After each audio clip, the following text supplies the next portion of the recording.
Hello everyone, this is Neeru Sangwan, selected as IBPS PO 2024, and I'm making this video to share my timetable which I followed for 6 months and cleared the Bank PO exam in my first well prepared attempt. So let's begin.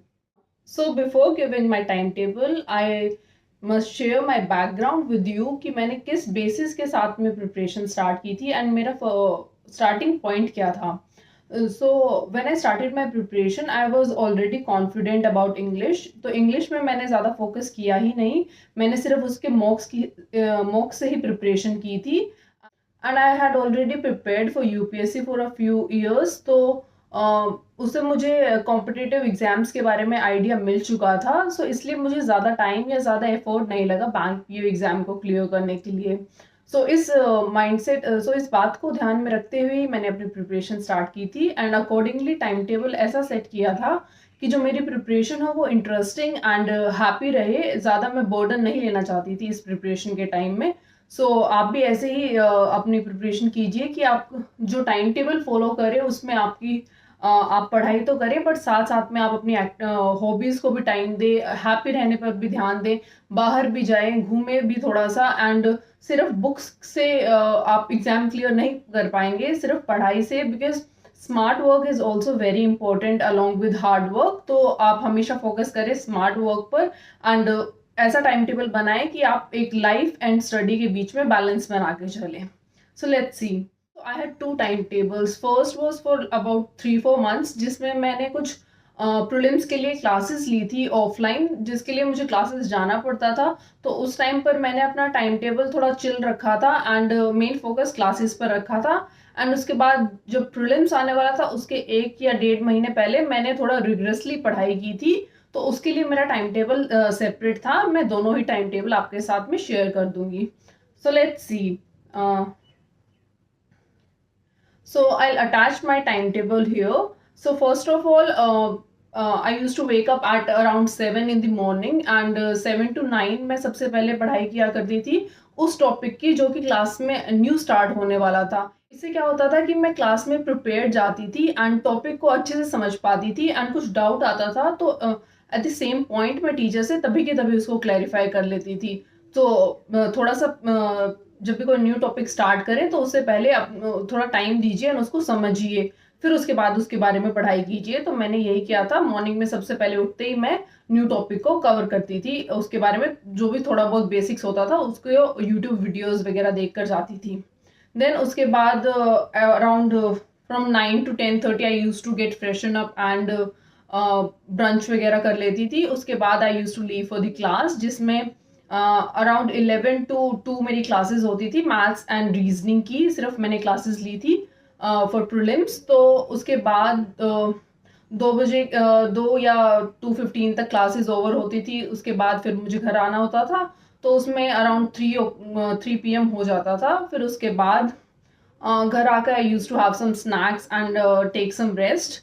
Then about at 5 PM I use to go out for some fun activities. मैं कभी badminton खेल लिया करती थी और otherwise I sometime used to go for jogging या फिर कभी इवनिंग वॉक्स ही कराती थी.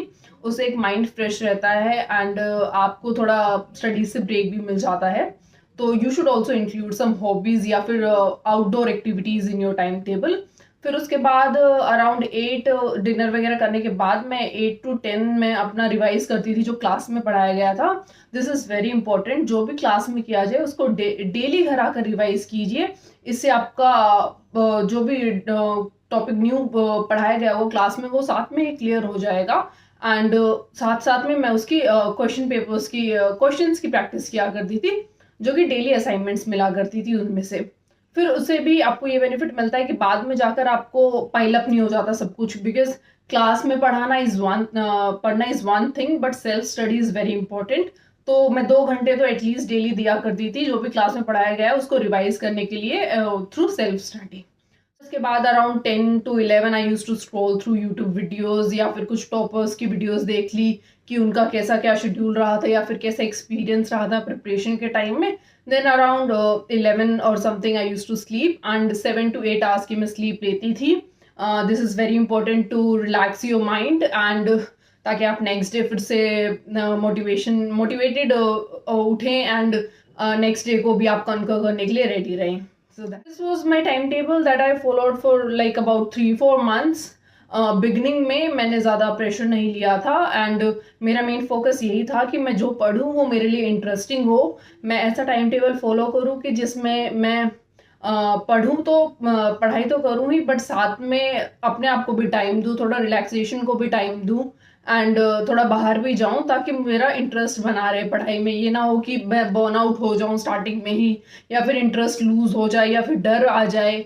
तो उससे बेटर है कि थोड़ा सा लाइट टाइम टेबल लेकर चली मैं एंड इंटरेस्ट के साथ में ही मैंने पढ़ाई की. 1-2 months before prelims I changed my time table. तब तक मेरी जो 3-4 months की क्लासेस थी बेसिक्स की वो भी ओवर हो चुकी थी एंड मैंने फुल फोकस शिफ्ट किया था सेल्फ स्टडी पर एंड इसमें मैंने ज़्यादा टाइम दिया पढ़ाई को. फर्स्ट 3-4 months ऑफ प्रिपरेशन मैंने ये टाइम टेबल फॉलो किया था एंड अराउंड जून मैंने अपने मॉक्स देने भी स्टार्ट कर दिए थे because mocks are very important for competitive exams and आप जैसे ही आपके बेसिक्स क्लियर हो तो मॉक्स ज़रूर दीजिए, अपने टाइम टेबल में उनको एडजस्ट कीजिए एंड मॉक्स पे फोकस कीजिए. And if you are looking for some good mocks right now then Prep is a good app that I would suggest. इसमें आपको अफोर्डेबल एंड गुड मॉक्स मिल जाएंगे for many exams like banking, SSC और government exams. And also जो इसमें package मिल रहा है that is only for 199 rupees. And additionally you will also get a discount if you use my coupon code. I'll attach it somewhere. Prep app की link मैं description box and comment section में भी add कर दूंगी. Do check it out. Prep is a good mocks platform. I would suggest you all to go through it once. And now I share my time table जो कि मैंने 1-2 months before जो कि मैंने 1-2 months बिफोर फॉलो किया था before prelims and mains. और जो प्रीलिम्स के बीच का टाइम पीरियड होता है 1 month का, उसमें भी मैंने यही टाइम टेबल फॉलो किया था. So let's see. सो इस टाइम टेबल में भी I use to wake up at 7 in the morning and 7 to 9 मैं मॉक्स दिया करती थी बिकॉज अदरवाइज थोड़ा स्लीपी फील होता था. सो मॉक्स देने से थोड़ा एक्साइटमेंट भी बढ़ती थी एंड इंटरेस्ट भी आता था और नींद भी कम आती थी. सो उस टाइम पर मैं मॉक्स दिया करती थी. देन उसके बाद 9 to 12 I use to do my all works की फ्रेशन अप एंड लंच वगैरह किया, या फिर अपनी गार्डनिंग पे भी मैं थोड़ा ध्यान दिया करती थी. उस टाइम में मुझे गार्डनिंग पसंद है, it is my hobby and थोड़े प्लांट्स को देख लिया, कभी पानी दे लिया and it gives you motivation and positivity कि life is good and life is happy. तो अपनी हॉबीज़ को भी टाइम देना चाहिए बीच में. Then after that from 12 to 4 I used to study rigorously because ये एक लॉन्ग टाइम पीरियड होता था 4 hours का, जिसमें मैं टफ सब्जेक्ट्स पे एम किया करती थी लाइक मैथ्स. इस टाइम पे मैं मैथ्स को दिया करती थी एंड साथ में मॉक्स भी प्रैक्टिस हो जाती थी क्योंकि ये 4 घंटे इज़ गुड इनफ कि आप थोड़े से बेसिक्स भी क्लियर कर लें एंड साथ में मॉक्स भी दे लें. तो इस टाइम पे मैं टफ सब्जेक्ट्स को हैंडल किया करती थी. Then from 4 to 5 I used to have snacks and some relaxation. Then and around 5 I used to go for badminton और evening walk. इससे मुझे दिन में एक like excitement factor मिलता था and I used to look forward to this time. थोड़ा refreshing हो जाता था. So बाहर जाना and outdoor activities is a good thing to add to your timetable. Then after coming back at around 7:30 I used to start studying again. And from 7:30 p.m. to 10 p.m. I used to do miscellaneous subjects. जो भी मेरा मन करता था, मैंने या तो वो किसी सब्जेक्ट को देख लिया जिसमें मैंने मॉक दिया हो, उसका एनालाइज में मुझे थोड़ी सी मिस्टेक या फिर कुछ इम्प्रूवमेंट करना लगा हो तो मैं वो चीज़ इस टाइम पे पढ़ती थी, या फिर जो भी मेरा मन करता था मैं थोड़ा सा इस टाइम को फ्री ही रखती थी. सो इस टाइम पर जो भी पूरे दिन का कुछ पेंडिंग होता था मेरा स्टडी में, उसको मैं इस टाइम पे कंप्लीट कर लिया करती थी. एंड ऑल्सो जो ये मेंस और प्रीलिम्स के बीच का 1 month का पीरियड होता है, इसमें you should focus on revision and giving मॉक्स because इस टाइम पीरियड में आप कुछ नया स्टार्ट करेंगे तो आपके लिए कंफ्यूजिंग एंड थोड़ा स्केरी होगा. तो इसलिए जब भी आप स्टार्टिंग में प्रिपरेशन स्टार्ट करें तो प्रीलिम्स एंड मेंस के साथ साथ करें. प्रीलिम्स के 1 month पहले मेनली फोकस प्रीलिम्स पे रखें एंड उसके बाद जो एक पीरियड 1 month का पीरियड मिलेगा प्रीलिम्स एंड मेंस के बीच में, उसमें सोनली मेंस की फोकस मेंस की प्रिपरेशन करते हुए ध्यान दें कि रिवीजन करें हम एंड मॉक्स दें, ताकि मेंस के लिए भी थोड़ा सा फियर कम हो जाए एंड उसके लिए आप कंफर्टेबल हो जाएं एग्जाम को रियल लाइफ में देने के लिए। So this was my time table, जो कि मैंने प्रीलिम्स के 1 डेढ़ महीना पहले स्टार्ट किया था फॉलो करना।